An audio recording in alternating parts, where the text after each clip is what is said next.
नमस्कार, आपके साथ मैं हूं सुमेरा खान। सत्ता के सभी न्यूज मित्रों का स्वागत है।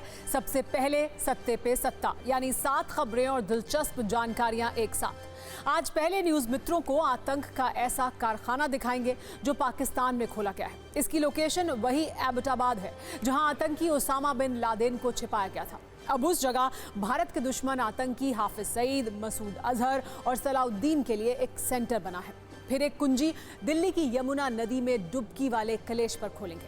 आज दिल्ली बीजेपी के अध्यक्ष वीरेंद्र सचदेवा ने यमुना नदी में डुबकी लगाकर केजरीवाल को एक चैलेंज किया। लेकिन आज इसी यमुना के किनारे रेड कार्पेट और सिंहासन क्यों लगाया गया, ये जरूर देखिएगा। फिर एक वीडियो गाइड उस संकट पर जो ओडिशा की ओर तेजी से बढ़ रहा है। आज दाना तूफान ओडिशा के घामरा पोर्ट से टकराएगा। इससे पहले कई हिस्सों में तेज हवा के साथ बारिश हो रही है।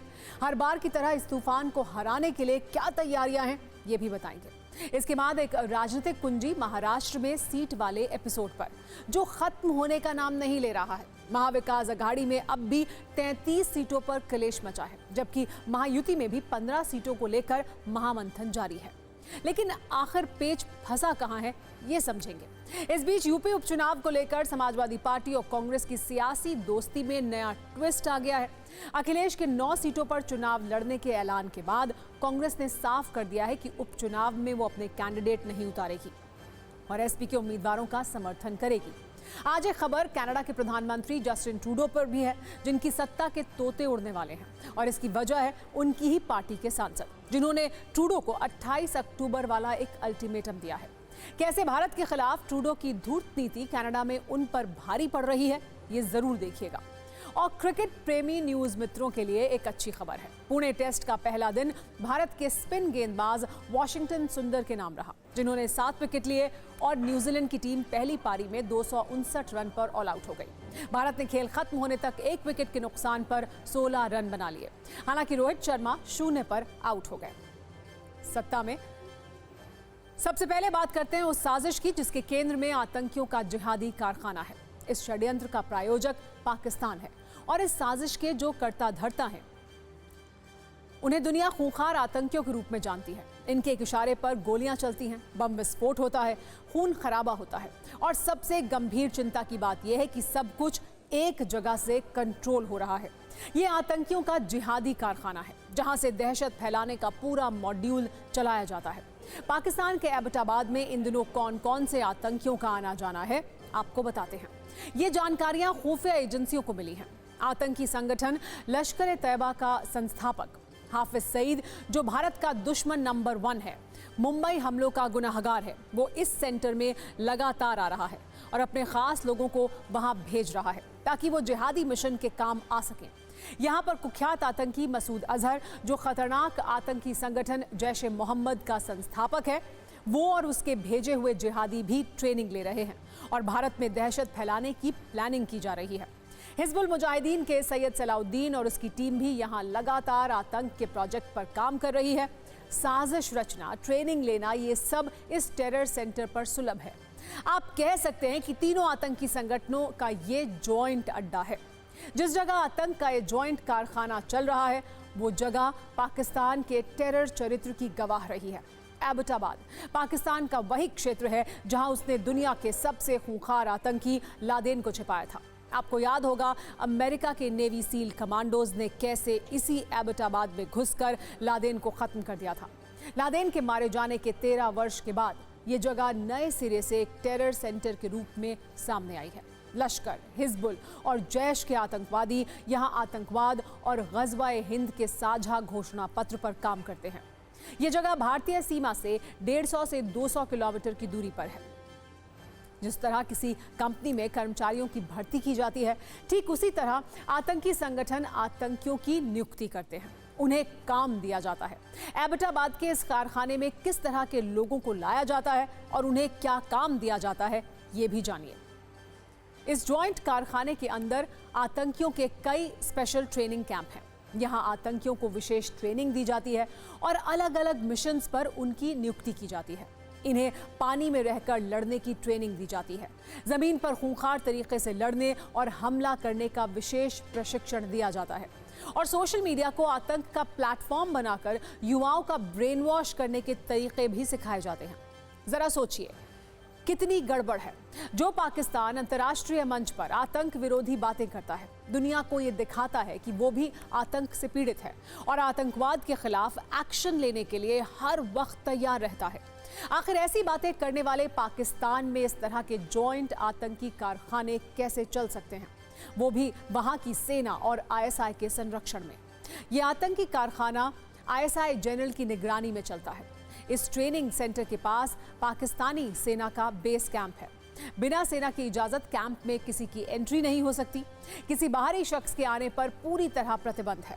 मतलब ये कि लश्कर, हिजबुल और जैश के साथ साथ पाकिस्तान की सेना, पाकिस्तान की सरकार, पाकिस्तान की खुफिया एजेंसी सब इस साजिश का हिस्सा हैं।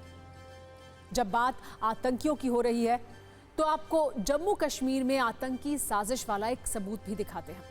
रविवार को जम्मू कश्मीर के गांदरबल में आतंकी हमला हुआ था, जिसमें 7 बेकसूर निर्दोष निहत्थे मजदूरों की आतंकियों ने हत्या कर दी थी। ये तस्वीर इन हत्यारों में से एक आतंकी की है। सुरक्षा कर्मियों ने आतंकी की तलाश में इस तस्वीर को साझा किया है। साथ ही इसके दूसरे साथियों के बारे में भी जानकारी जुटाई जा रही है। चिंता की बात यह है कि आतंकियों के पास अमेरिकी असॉल्ट राइफल M4 कार्बाइन मिल रही है।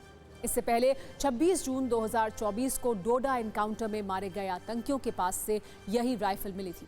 सवाल यह है कि अब तक AK सीरीज या उसके जैसी राइफल इस्तेमाल करने वाले आतंकियों को अचानक ये गन कहां से मिल रही है? क्या ये हथियार अफगानिस्तान से आ रहे हैं, क्योंकि वहां भारी मात्रा में अमेरिका के हथियार छूट गए थे, या फिर पाकिस्तानी सेना खुद ही आतंकवादियों पर हथियार न्योछावर कर रही है? आतंकियों की हिमाकत और जुर्रत को देखिए। एक तरफ गांदरबल में खूनी खेल खेलने वाले आतंकियों की अमेरिकी राइफल वाली तस्वीर रिलीज हो रही है, दूसरी तरफ आज पुलवामा में आतंकियों ने एक बार फिर निर्दोषों पर गोलियां बरसाईं। टारगेट किलिंग की कोशिश हुई। पुलवामा के त्राल में आज सुबह एक प्रवासी मजदूर पर आतंकवादियों ने हमला किया। यूपी के बिजनौर के रहने वाले शुभम कुमार पर फायरिंग की गई। अच्छी बात यह रही कि गोली मजदूर के हाथ में लगी। फिलहाल शुभम कुमार का इलाज चल रहा है। पिछले एक हफ्ते में कश्मीर में ये तीसरा हमला है। जम्मू कश्मीर में लोकतंत्र वाली फिजाओं में आतंकी फिर से दहशत, नफरत और बारूद घोलने की कोशिश कर रहे हैं। अब सत्ता में बात अगली खबर की। आपको याद होगा वर्ष 1985 में एक फिल्म आई थी जिसका नाम था राम तेरी गंगा मैली। इस फिल्म में एक गीत था जिसके बोल थे, राम तेरी गंगा मैली हो गई, पापियों के पाप धोते धोते। अगर आज के दौर में ये गाना दिल्ली की यमुना नदी और प्रदूषण के संदर्भ में फिल्माया जाए तो इसके शब्द होंगे, दिल्ली तेरी यमुना मैली हो गई, सियासत के दाग धोते धोते और वादों का बोझ धोते धोते। क्योंकि दिवाली के बाद छठ का पर्व आने वाला है, इसीलिए एक बार फिर इस यमुना नदी से जहरीले और गंदे झाग के साथ पॉलिटिकल झाग निकलने लगा है। और आज तो गंदगी से भरपूर यमुना नदी के किनारे रेड कार्पेट भी बिछाया गया था। 2 सिंहासन लगाए गए थे जिन पर दिल्ली के पूर्व सीएम अरविंद केजरीवाल और मौजूदा सीएम आतिशी का नाम लिखा था। और इससे कुछ दूरी पर दिल्ली बीजेपी के अध्यक्ष वीरेंद्र सचदेवा यमुना नदी के इसी गंदे पानी में डुबकी लगा रहे थे। ये सारी तस्वीरें ITO के छठ घाट की हैं, जहां आज दिल्ली बीजेपी के अध्यक्ष वीरेंद्र सचदेवा केजरीवाल को उनके 2023 का वादा याद दिलाने पहुंचे थे। वर्ष 2025 के विधानसभा चुनाव के पहले वो यमुना नदी में क्या डुबकी लगाएंगे, ये सवाल भी पूछा गया। आज वीरेंद्र सचदेवा ने इसी यमुना के किनारे से केजरीवाल को चैलेंज किया कि वो आएं और उनके साथ यहां डुबकी लगाएं। बीजेपी का यह भी आरोप है कि केंद्र सरकार ने यमुना नदी की सफाई के लिए दिल्ली सरकार को जो फंड दिया था उसका इस्तेमाल नहीं किया गया। लेकिन दिल्ली सरकार के मंत्री अब बीजेपी को यमुना के जवाब में गंगा नदी की याद दिलाने के लिए आ गए हैं। यानी अब दिल्ली की हवा के साथ यमुना के पानी पर भी सियासी प्रदूषण तेजी से फैल रहा है। नेता यमुना नदी में बहते गंदे पानी की इस धारा में अपने हाथ धो रहे हैं और यमुना नदी इंतजार कर रही है अपनी किस्मत बदलने का और नेताओं की नीयत बदलने का।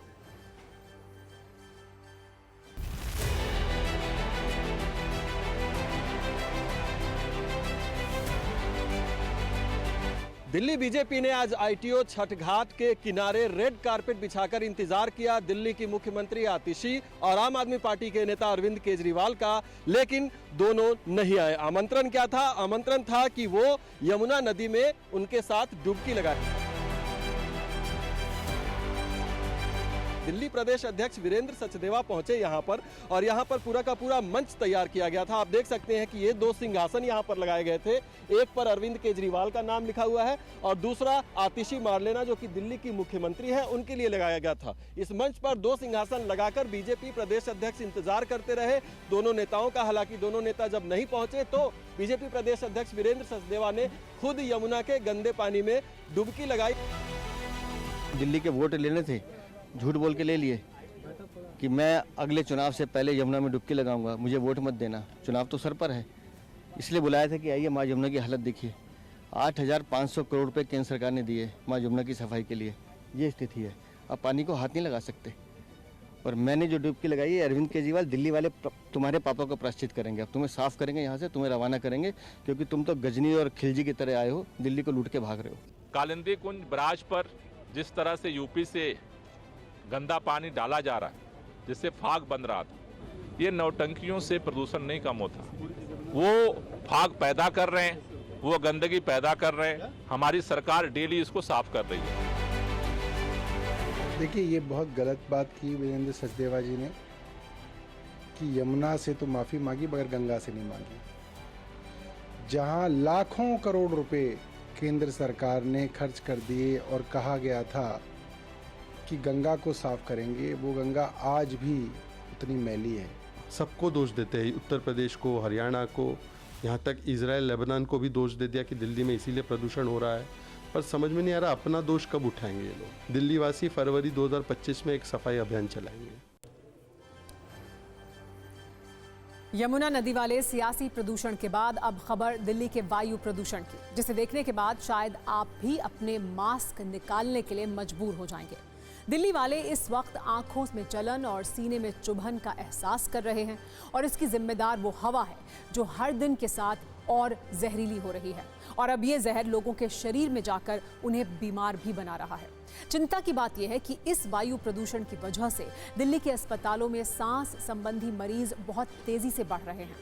इस पोल्यूशन की वजह से खांसी के मरीजों की संख्या में भी तेजी से इजाफा हो रहा है। डराने वाली बात यह है कि दिल्ली के अलग अलग अस्पतालों में प्रदूषण से जुड़ी बीमारियों के मरीज 30 से 40% तक बढ़ गए हैं। डॉक्टरों के अनुसार प्रदूषण से हर तीसरे व्यक्ति को दिल्ली में खांसी की समस्या हो रही है। हालात जिस तरह खराब हो रहे हैं उसे ध्यान में रखते हुए दिल्ली के राम मनोहर लोहिया अस्पताल में अब एक स्पेशल पोल्यूशन सेंटर खोल दिया गया है। दिल्ली में अस्पतालों के ओपीडी में जिन मरीजों की संख्या तेजी से बढ़ी है उनमें वायु प्रदूषण की वजह से किसी न किसी तरह की समस्या नोट की गई है। इसमें प्रमुख लक्षण खांसी और सांस फूलने के हैं। इसके अलावा कई मरीजों में सीने में कंजेशन और लगातार सिरदर्द की दिक्कत भी पाई गई है। साथ ही अस्पतालों में ऐसे भी कई मरीज आ रहे हैं जो थकान की शिकायत कर रहे हैं। चिंता की बात यह है कि जिन लोगों को पहले से अस्थमा है उनके लिए स्थिति और भी ज्यादा गंभीर है। इसीलिए दिल्ली एनसीआर में रहने वाले न्यूज मित्र सावधान हो जाएं। सरकार और सिस्टम के भरोसे ना रहें, क्योंकि वो भी मौसम, कृत्रिम बारिश और दूसरे राज्यों के भरोसे ही बैठी है।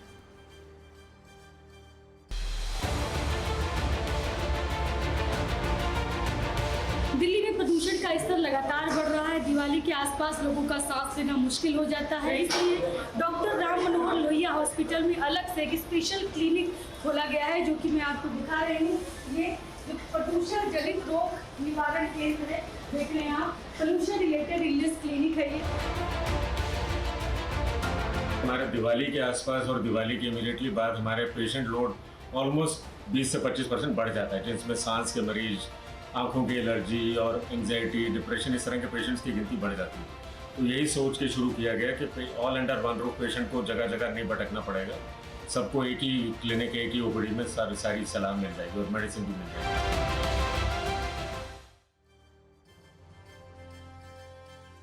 वैसे दिल्ली वालों का दुख प्रदूषण की तरह कम होने की बजाय बढ़ता जा रहा है। हाल ही में दिल्ली में ग्रैब के स्टेज 2 वाली पाबंदियां लागू की गई हैं, जिसमें पार्किंग फीस बढ़ा दी गई है। इसे लेकर दिल्ली वालों में नाराजगी है। दिल्ली में ग्रैब की स्टेज 2 लागू होने के बाद एनडीएमसी ने पार्किंग की दरें दोगुनी कर दी हैं।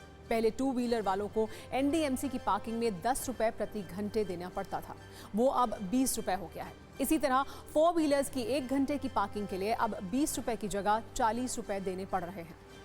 इसीलिए दिल्ली वाले पूछ रहे हैं प्रदूषण भी झेलें और पार्किंग के लिए डबल फीस भी दें।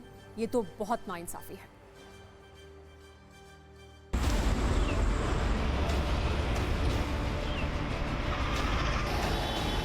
मेट्रो है, इसकी फ्रीक्वेंसी बढ़ाने का निर्देश जारी हुआ है।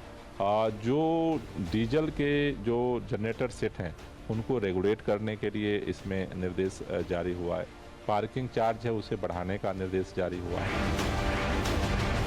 पार्किंग के चार्जेस आज से लागू हो गए डबल? जी सर, ये पार्किंग के चार्ज आज से ही लागू हुए हैं। ये हमारी एनडीएमसी एरिया में सभी जगह आज से पार्किंग के डबल रेट हो चुके हैं। क्या कर सकते हैं सर, अब जो है तो है, उस पर क्या कहें आप बताइए आप। कुछ लोग ये कह रहे हैं कि हमारा क्या दोष है, हम प्रदूषण भी झेल रहे हैं, डबल पैसा भी। तो है ही है सर, पोल्यूशन का कोई सोल्यूशन बताइए। अब केजरीवाल कहते हैं वो केंद्र सरकार पे डालते हैं, केंद्र सरकार वाले कहते हैं केजरीवाल ने किया है।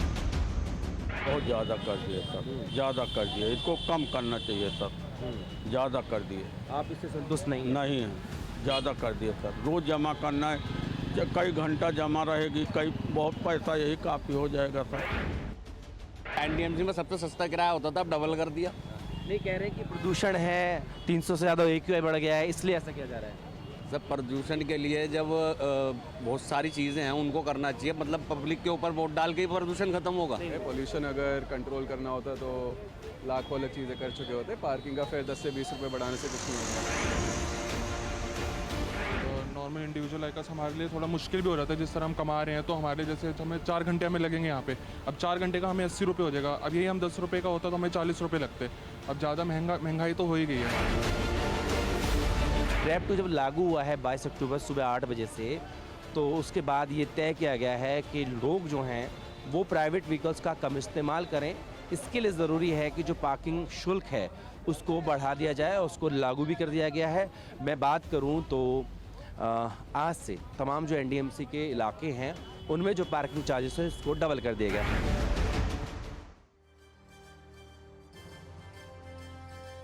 सत्ता में अब बात करते हैं उस तेज रफ्तार तूफानी संकट की जो 70 किलोमीटर प्रति घंटे की रफ्तार से ओडिशा की ओर आ रहा है, जिसका असर देश के 7 राज्यों में है। इस संकट का नाम है दाना तूफान। बंगाल की खाड़ी से उठा चक्रवाती तूफान दाना आज देर रात करीब 2 बजे ओडिशा के तट से टकराएगा। इसका असर पश्चिम बंगाल पर भी होगा। तटीय इलाकों में इस वक्त 70 किलोमीटर प्रति घंटे की रफ्तार से हवा चल रही है, जो सिर्फ इस तूफान का ट्रेलर भर है। मतलब असली पिक्चर अभी बाकी है। जानकारी के अनुसार तूफान दाना ओडिशा में भीतरकनिका नेशनल पार्क और धामरा पोर्ट के पास लैंड करेगा। ये 120 किलोमीटर प्रति घंटे की रफ्तार से ओडिशा के उत्तरी हिस्से से गुजरेगा। वैसे सरकार की तैयारी भी इसी तूफानी रफ्तार से हो रही है। ओडिशा के 14 जिलों में 10 लाख लोगों को शिफ्ट किया गया है। भुवनेश्वर और कोलकाता एयरपोर्ट पर 300 फ्लाइट्स कैंसिल रहेंगी। कुल 552 ट्रेनें रद्द की गई हैं। पुरी के जगन्नाथ मंदिर परिसर में सभी अस्थायी टेंट हटा दिए गए हैं। National disaster relief force, Odisha disaster relief force और फायर ब्रिगेड की 288 टीमें तैनात की गई हैं। तूफान से प्रभावित 14 जिलों के स्कूल कॉलेज 25 अक्टूबर तक बंद रहेंगे। इन जिलों में सभी टूरिज्म पार्क के साथ साथ ओडिशा हाईकोर्ट को भी 25 अक्टूबर तक के लिए बंद कर दिया गया है। सरकारी कर्मचारियों की छुट्टियां रद्द कर दी गई हैं। TV9 भारतवर्ष के संवाददाता ओडिशा और पश्चिम बंगाल में उन तटीय इलाकों में मौजूद हैं जहां पर तूफान आने वाला है। वहां तूफान के आने से पहले कैसे बारिश हो रही है और क्या माहौल है, ये समंदर किनारे वाली रिपोर्टर रील में आप भी देखिए।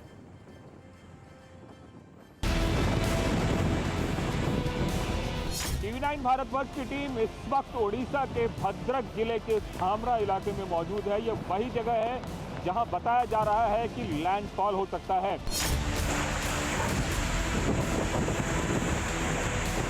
अभी है हमारे ठीक सामने में वो अथाह समंदर और ऊंची ऊंची लहरें वहां उठती हुई नजर आ रही होंगी। अगर मैं आपको बताऊं तो अभी से 3 घंटे पहले तक यहां से नीचे तक सब कुछ दिख रहा था से मेरा मतलब है कि आदमी थोड़ा दूर जाने तक की स्थिति में था, लेकिन धीरे धीरे जल स्तर लगातार बढ़ता जा रहा है। और इन सब के बीच सामने में एक तस्वीर दिखाना चाहूँगा कि पूरे इलाके को पूरी तरीके से खाली करा लिया गया है। जैसे हम लोग 10 साइक्लोन एक्सपीरियंस किया है, लेकिन कोई भी साइक्लोन धामरा को हिट नहीं किया है। पहली बार एक्सपीरियंस होगा जैसे धामरा को हिट करेगा। हम लोग को डर है इसलिए कि पानी जो आएगा कितने ऊपर आएगा। दीघा में हूँ और यहाँ पे बारिश शुरू हो चुकी है, तेज़ हवा भी शुरू हो चुका है। आपको एक बार दिखा देता हूँ दीघा का तटीय बीच। आप देखिए जो तटीय इलाका है सुनसान कर दिया गया है, खाली कर दिया गया है। यहाँ पे एनडीआरएफ, पुलिस सब यहाँ पे तैनात है। और सबसे बड़ी बात है, आपको इस तरफ दिखाना चाहेंगे जो कि पश्चिम बंगाल सरकार का बांग्लो है, वो देखिए वो इलाका पूरा खाली कर दिया गया है, क्योंकि यही वो इलाका है जो यश के समय, आम्फान के समय बहुत ज़्यादा इनको नुकसान भरना पड़ा था। दीघा के जो यहाँ पे साइक्लोन सेंटर है वहाँ पे एनडीआरएफ ने अपना टीम बनाया है। तो सबसे पहले आपको इनका तैयारी जो है, प्रस्तुति जो है वो दिखा देते हैं। देखिए जितने भी सारे यहाँ पे इक्विपमेंट्स है, ये सारे पेड़ काटने के लिए या तो फिर लोहे काटने के लिए ये सारे इक्विपमेंट्स यहाँ पे रखा गया है।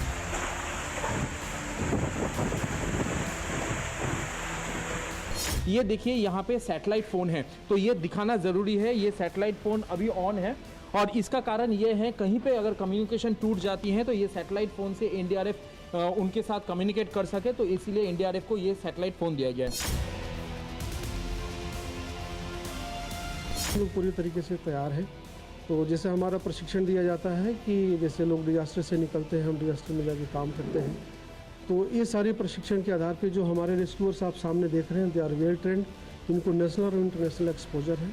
टर्की में भी इस टीम के कुछ लोगों ने वहाँ पे जाकर ऑपरेट किया हुआ था और रेस्क्यू की ज़रूरत पड़ती है तो our teams are ready for 24/7 operations.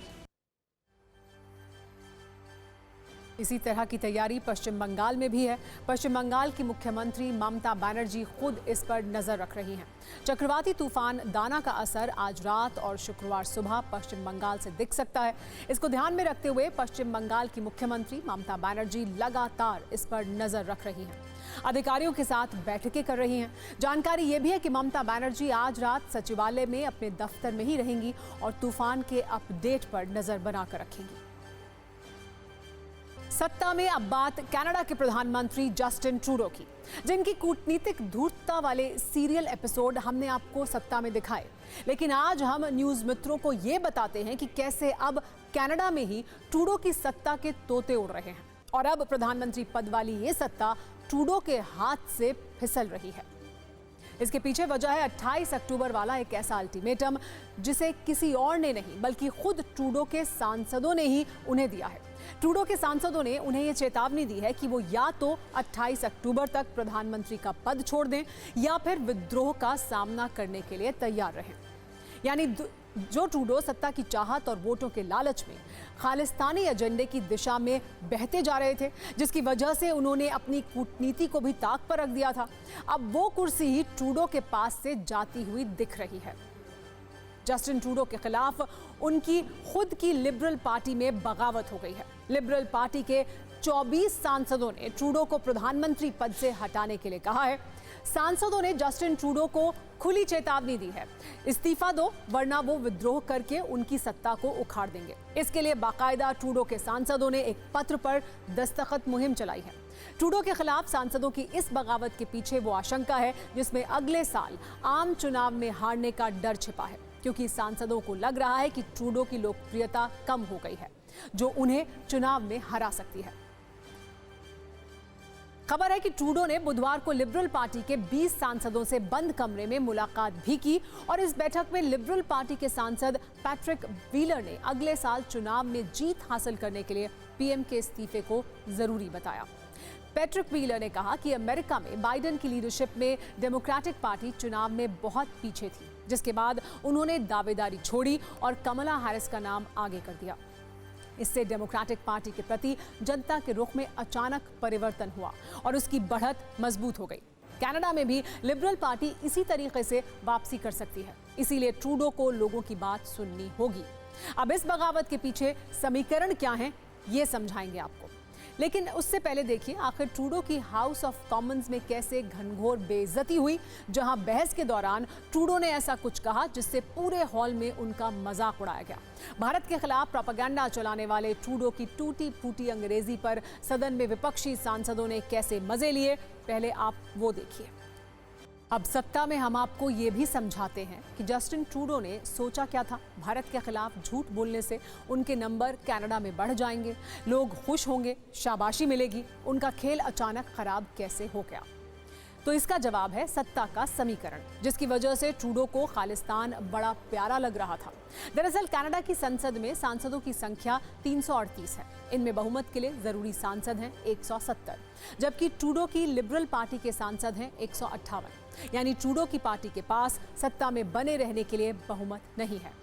और यहीं पर जस्टिन ट्रूडो का दिल खालिस्तान के लिए जोर जोर से धड़कता है और इसी सत्ता के मुंह में वो भारत से दुश्मनी भी मोल लेने को तैयार हो गए थे। दरअसल बहुमत ना होने की वजह से ट्रूडो ने खालिस्तानी प्रेमी न्यू डेमोक्रेटिक पार्टी का समर्थन लिया था और उसी एनडीपी के भरोसे ही ट्रूडो सरकार को सत्ता का आशीर्वाद प्राप्त था। लेकिन पिछले महीने एनडीपी ने ट्रूडो की लिबरल पार्टी से समर्थन वापस ले लिया। बावजूद इसके ट्रूडो सत्ता में बने रहे क्योंकि दूसरी पार्टी का समर्थन उन्हें मिल गया। लेकिन अब भी ट्रूडो की सत्ता अगर मगर में लटकी हुई है। ऊपर से कनाडा में लिबरल पार्टी और जस्टिन ट्रूडो की लोकप्रियता भी कम हुई है। इसकी एक वजह ट्रूडो द्वारा भारत के खिलाफ झूठे आरोप भी हैं, जिससे लोगों में गुस्सा है और इसी का नतीजा ये है कि ट्रूडो के हाथ से सत्ता फिसल रही है। सत्ता में अब राजनीतिक सत्ता की बात, जिसकी शुरुआत महाराष्ट्र से करते हैं, जहां सीट बंटवारे पर ऐसी बातचीत जारी है जो संभव है कि वोटिंग तक जारी ही रहे। ना एमवीए में अब तक सीटों का मामला पूरी तरह सुलझ पाया है और ना महायुति में सीटों पर अंतिम सहमति बन पाई है। हालांकि मीडिया के सामने मुस्कुराते चेहरों के साथ सब दावा जरूर करते हैं कि जल्दी सब अब ऑल इज वेल हो जाएगा। इसे ऐसे समझिए कि अगर महाराष्ट्र विधानसभा चुनाव पर कोई वेब सीरीज बने तो कई एपिसोड सिर्फ सीटों के बंटवारे में ही निकल जाएंगे। पहले, दूसरे और तीसरे हर एपिसोड में सिर्फ सीटों के बंटवारे पर बातचीत होगी, भले ही वो चुनाव के ऐलान से पहले का एपिसोड हो या फिर चुनाव के ऐलान के बाद और नामांकन की तारीखों के बीच का एपिसोड। हर बार बातचीत पर एपिसोड खत्म हो जाएगा। महाराष्ट्र की वास्तुस्थिति यही है। नामांकन दाखिल करने के लिए अब सिर्फ 5 दिन बचे हैं। 22 अक्टूबर को शुरू हुए नामांकन का सिलसिला 29 अक्टूबर को थम जाएगा। लेकिन राजनीतिक दलों की बातचीत नहीं थमी है। हमने सीट बंटवारे पर क्लेश वाली एक कुंजी तैयार की है, जिसकी शुरुआत महायुति से करते हैं, फिर एमवीए की भी बात होगी। सीटों के बंटवारे में बढ़त बनाने का दावा करने वाली महायुति में फंसी हुई सीटों पर फिर से उच्च स्तरीय बातचीत शुरू हो गई है। दिल्ली में आज बीजेपी, एनसीपी अजित गुट और शिवसेना शिंदे गुट के नेता गृह मंत्री अमित शाह से मिले। अमित शाह के साथ हुई बैठक में महाराष्ट्र के CM Eknath Shinde, deputy CM Devendra Fadnavis और अजित पवार तीनों शामिल हुए। यहां बैठकर करीब 3.5 घंटे तक बैठक चलाई गई। दावा है कि महायुति 265 सीट आपस में बांट चुकी है, लेकिन 23 सीटें अभी भी फंसी हुई हैं और इन्हीं फंसी हुई सीटों पर आज भी चर्चा हुई। इसके अलावा सूत्रों से यह भी जानकारी मिल रही है कि इस बैठक में बागियों पर सख्त एक्शन लेने की बात हुई है। गृह मंत्री अमित शाह ने अजित पवार और एकनाथ शिंदे को साफ शब्दों में कहा कि बागी खड़े ना हो। महायुति में कोई भी दल बागियों को खड़ा नहीं करेगा। सूत्रों के मुताबिक महाराष्ट्र में महायुति साझा घोषणा पत्र जारी करेगी।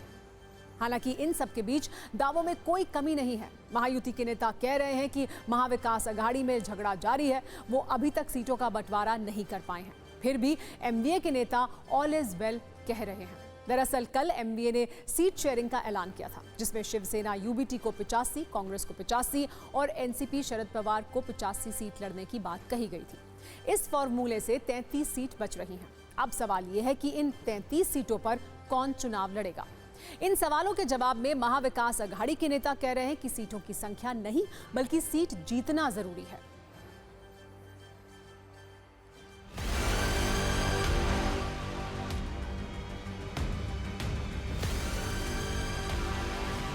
तीन पार्टी के लगभग 85 जो क्षेत्र है उस बारे में हमारा एक मत हुआ है। हमारे कोई छोटे छोटे दल हैं, हमारे मित्र हैं, उनको भी सीटें देनी पड़ेगी, उस बारे में भी चर्चा हो रही है। अब मसला सीटों का नहीं है, जो जीतेगा उसको सीट है। कौन कितनी सीटें लड़ रही है ये फॉर्मूला नहीं है। इस तरीके से महाविकास आघाड़ी के तीनों पार्टियों ने एक दूसरे को बेवकूफ़ बनाया, मूर्ख बनाया और एक दूसरे को कम करने के लिए, एक दूसरे को कमजोर करने के लिए एक बड़ा षड्यंत्र रचा। उससे साफ साफ दिखता है कि सीट बंटवारे की घोषणा के बाद भी सब कुछ ठीक नहीं रहेगा, ऑल वेल नहीं होने वाला है। लोकसभा में हमने ये प्रूफ करके दिखाया है, प्रूफ किया है कि उनसे ज़्यादा वोट से, उनसे ज़्यादा सीटें लोकसभा में धनुष्यबाण ने जीती हुई है, इसलिए विधानसभा में वही रिपीटेशन होगा। Sister trailer, the blockbuster movie of Mahavikas Aghadi will be produced by the people of Maharashtra and the will of Maharashtra, and we will form a government after 23rd November.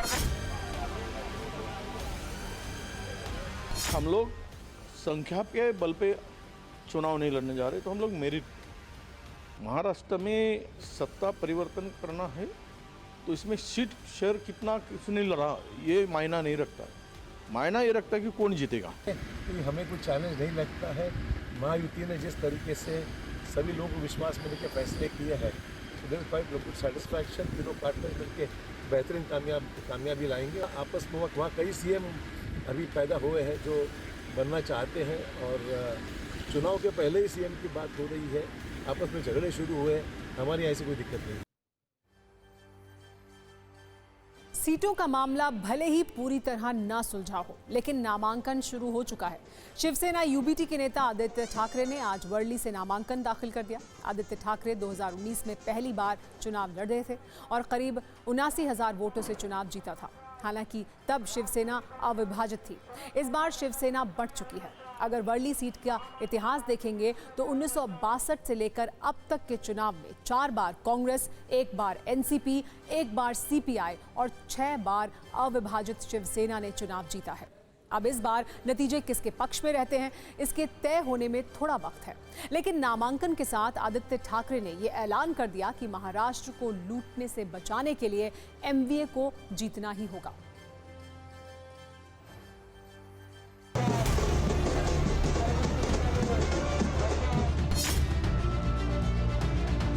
Mahavikas Aghadi will win. All of that will happen.